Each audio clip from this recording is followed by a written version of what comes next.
Hello everyone, आज हम आपको बताने वाले हैं कक्षा 11वीं का चैप्टर नंबर 1 जिसका नाम है समुच्चय, जिसमें आपसे दो इम्पोर्टेंट फॉर्मेट हमेशा पूछे जाते हैं, जैसे जिसको हम पहला कहते हैं रोस्टर रूप और दूसरा होता है समुच्चय निर्माण रूप। तो सबसे पहले हम आपको बताते हैं कि रोस्टर रूप कैसे बनाते हैं।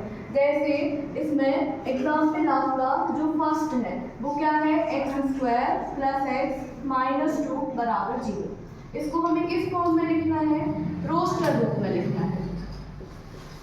ठीक है, तो सबसे पहले ये क्वेश्चन जो है वो एक द्विघात समीकरण है, तो x² - x + 2 - 2 = 0, इसको ऐसा लिखते हैं। अब यहाँ से हमें x के दो मान मिलते हैं, तो x² इसको ऐसा लिख सकते हैं +2x - x - 2 = 0।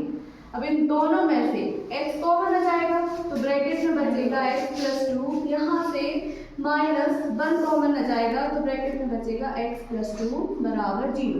अब ये दोनों ब्रैकेट सेम हो गए, तो इनका हम एक ब्रैकेट ले लेते हैं x + 2, यहाँ से आ जाएगा x - 1 = 0। तो x + 2 = 0 अर्थात x = -2, यहाँ से x - 1 = 0, तो x = 1।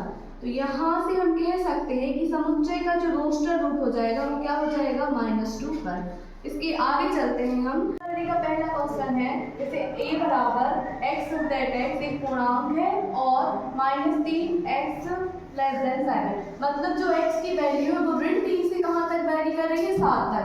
तो इसको हम समुच्चय निर्माण रूप में कैसे लिख सकते हैं, जैसे हम -3 के आगे जाएंगे तो क्या आएगा, -2, फिर -1, फिर 0, फिर 1, फिर 2, 3, 4, 5 और 6। चूंकि x का मान 7 से कम है अतः 7 नहीं लिया जाएगा। इसके बाद इसी का क्वेश्चन नंबर 2 है कि v = x such that x संख्या 6 से कम प्राकृतिक संख्या है, 6 से कम प्राकृतिक संख्या है। तो इसको हम समुच्चय निर्माण रूप में कैसे लिखेंगे, चूंकि हमें पता है कि प्राकृतिक संख्या तो प्राकृतिक संख्याएं 1 से स्टार्ट होती हैं और हमें प्रश्न में कहा गया है कि कुछ 6 से कम होनी चाहिए। तो 1, 2, 3, 4, 5 ये हमारा रोस्टर रूप हो जाएगा। इसी तरीके से अब हम क्वेश्चन नंबर 3 पे चलते हैं। तो क्वेश्चन नंबर 3 क्या कहता है कि c = x such that x 2 अंकों की प्राकृतिक संख्या है, 2 अंकों की प्राकृतिक संख्या जिसके अंकों का योग 8 हो। तो c बराबर अंकों का योग 8 हो, मतलब 1 के साथ 7, 2 के साथ 6, 3 के साथ 5, 4 के साथ 4, 5 के साथ 3, फिर 6 के साथ 2, 7 के साथ 1 और 8 के साथ 0। ये हमारे समुच्चय का रोस्टर रूप बन जाएगा। अब इसका क्वेश्चन नंबर 4 है कि d = x + एक अभाज्य संख्या है जो संख्या 60 की भाजक है। तो संख्या 60 की भाजक में कौन कौन आ जाएंगे, 2, 3 और 5। इसके बाद क्वेश्चन नंबर 5 है कि e बराबर हमने क्या दिया है, ट्रिग्नोमेट्री, TRIGONOMETRY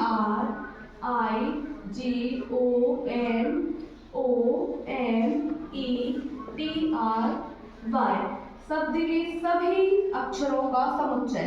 तो इसको हम कैसे बनाएंगे समुच्चय निर्माण रूप में, सबसे पहले T आ जाएगा, T के बाद R के बाद I, फिर G आ जाएगा, फिर G के बाद O आ जाएगा, O के बाद N आ जाएगा, N के बाद M आ जाएगा, फिर इसके बाद E आ जाएगा, E के बाद T आ चुका है तो दोबारा रिपीट नहीं होगा, R भी एक बार आ चुका है तो दोबारा रिपीट नहीं होगा, Y आ जाएगा। जिसमें F बराबर दिया है विटर शब्द के सभी अक्षरों का समुच्चय। तो सबसे पहले हमें F बराबर ऐसे समुच्चय बनाना है, तो B आ जाएगा, E आ जाएगा, T फिर रिपीट नहीं होगा तो उसके बाद R आ जाएगा। तो ये आपके रोस्टर रूप वाले पूरे क्वेश्चन कंप्लीट होते हैं। अब इसके बाद हम आपको बताते हैं अगले क्वेश्चन से कि समुच्चय निर्माण रूप कैसे किया जाता है। अब हमने रोस्टर रूप तो सीख लिया, अगले से हम सीखते हैं यहाँ से कि समुच्चय निर्माण रूप कैसे करते हैं। जैसे कि हमें एग्जाम्पल 3 में दिया है कि a बराबर 1, 4, 9, 16 को समुच्चय निर्माण रूप में लिखिए। तो हम इसको कैसे लिख सकते हैं? ऐसे लिख सकते हैं कि a बराबर x सच दैट x एक प्राकृत संख्या है।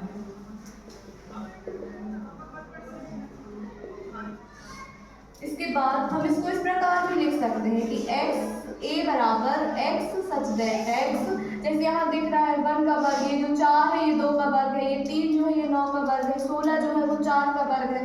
तो हम इसको लिख सकते हैं कि x सच दैट x बराबर n स्क्वायर, अर्थात किसी भी प्राकृतिक संख्या का ये वर्ग है जहाँ n बिलोंग्स टू n।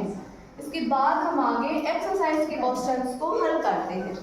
पर चलते हैं। तो प्रश्नावली का पहला क्वेश्चन है 3, 6, 9, 12 को समुच्चय निर्माण रूप में लिखिए। तो यहाँ हमें दिख रहा है कि 3 दूनी 6, 3 तिरका 9, 3 चौको 12, अर्थात ये जो गुणज है ये किसके गुणज है? 3 के।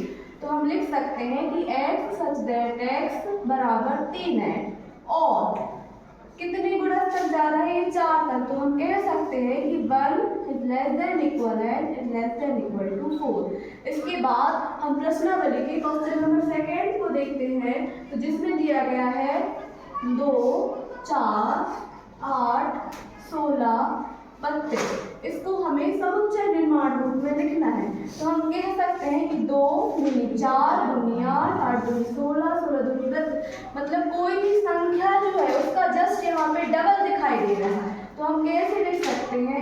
x सच दैट x बराबर 2x, और हमें यहाँ दिख रहा है कहाँ तक जा रहा है? वैल्यू 5 तक जा रही है। तो हम यहाँ लिख सकते हैं 1 is less than equal and is less than equal to 5। इसी के साथ इसका हम क्वेश्चन नंबर 3 देखते हैं। तो क्वेश्चन नंबर 3 में क्या दिया गया है? 5, 25, 25 के बाद दिया गया है हमें 125, 125 के बाद दिया गया है 625। इसका हमें समुच्चय निर्माण रूप, तो हमें यहाँ दिख रहा है कि संख्या 5 का अगर हम वर्ग करते हैं तो वो 25, फिर उसका वर्ग करते हैं तो 125, फिर 625, अर्थात x सच दैट x बराबर 5n और 1 से लेकर n की वैल्यू हमें 4 तक जाती हुई दिखाई दे रही है। तो ये हमारा इसका आंसर हो जाएगा। इस तरीके से हम समुच्चय निर्माण रूप को भी हल कर सकते हैं।